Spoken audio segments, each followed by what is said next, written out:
And welcome to Otten Math. In this edition of Otten Math, we're going to go through a lesson on graphing equations of lines. All right, so let's talk about some terms and definitions first before we get started. Wanted to make sure that you knew that a parent function is the most basic function in the family. So we got the parent function, and then I guess we would call the baby function or the sister function. We have the mommy and daddy function, which spawns the other functions that are related to it. So y is equal to mx plus b, or ax plus by is equal to c. Two equations which are parent functions for the equation of a line. So again, remember we've learned y is equal to mx plus b. That's your slope-intercept form. And then ax plus by is equal to c, which we'll learn in just a second is a standard form for a linear equation. All right. Second thing I want you to know is that the y-intercept is the point at which the graph intersects the y-axis. Right, the y-intercept is the point at which the graph intersects the y-axis. So the point at which the graph intersects the y-axis is the point also at which x is going to be equal to 0. So if you wanted to find out what the y-intercept is, then you take the equation, so let's say y is equal to 5x plus 2. We'll set x equal to 0, and we'll go through this again. Y is equal to 5 times 0 plus 2. And that gives us the value of the y-intercept, or the y value for the y-intercept. We know that x is going to be 0. Y is going to end up being 2 in this case, because 5 times 0 is 0. Y is equal to 2. So if you want to find the y-intercept, all you do is you plug in 0 for x, and you solve, and then you get the point of intersection on the y-axis. Now we can do the same thing for the x-intercept, because in the x-intercept, the y value in this case is going to be equal to 0. So regardless of what happens here, y is always equal to 0. So if you want to find the y, or the x-intercept, you set y equal to 0. So in the prior example, I can't remember what the value was, but we said y is equal to 5x plus 3. In this case, we're going to set y equal to 0. So we have y is equal to 5x plus 3, or 3 is equal to negative 5x, or x is equal to negative 3/5. So negative 3/5, let's just say it's somewhere about right here.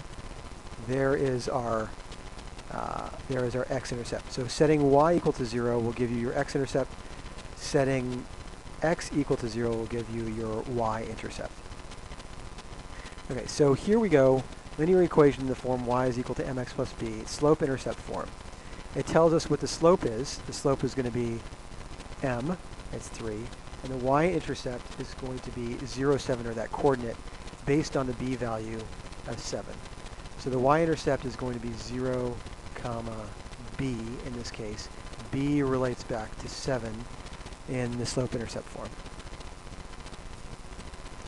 All right, standard form is ax plus by is equal to c. And as I mentioned at the beginning of the discussion, where a and b are both non-zero.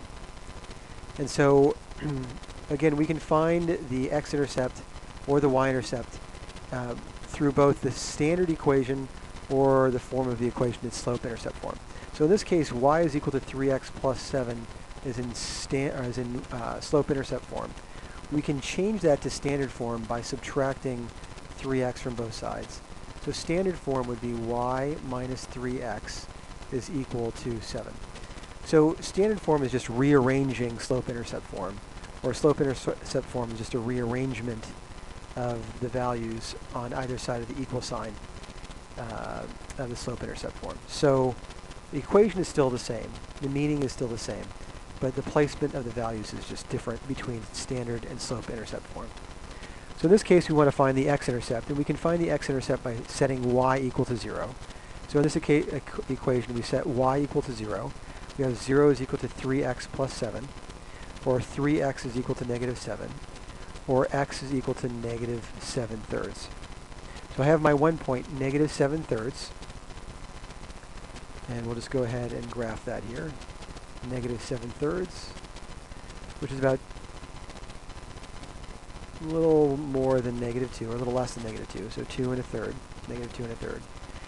And then we want to find the y-intercept. The y-intercept is going to be the value when x is equal to 0. So we set x equal to 0, and have y is equal to 3 times 0 plus 7. We find out that y is equal to 7. So y is somewhere up here. So now we have 2 points, and we can draw a line between the two. And that's the equation, or the graph of the line, of the equation y is equal to 3x plus 7. Okay, horizontal and vertical lines. Horizontal line occurs when the y value never changes, but the x value changes. So in this case, we have a horizontal line, and it's a little counterintuitive because most people think, okay, I've got a horizontal line, it must be x is equal to something. But in fact, horizontal line means that the y value never changes, so y is equal to something. So regardless of what I have for x, y will always be equal to 3. Remember, the slope of a horizontal line is going to be 0. So an equation for a horizontal line can be written as y is equal to c, or y is equal to 3.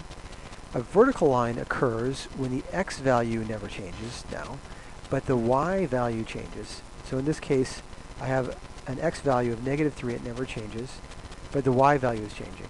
And again, it's counterintuitive to say x is equal to -3 for a value that's a vertical, for a line that's vertical, because most people think if I have a vertical line corresponds to the y-axis is vertical, that means it must be y is equal to something. When in fact, it just means that the x value is not changing. So regardless of what y is, x will always be -3.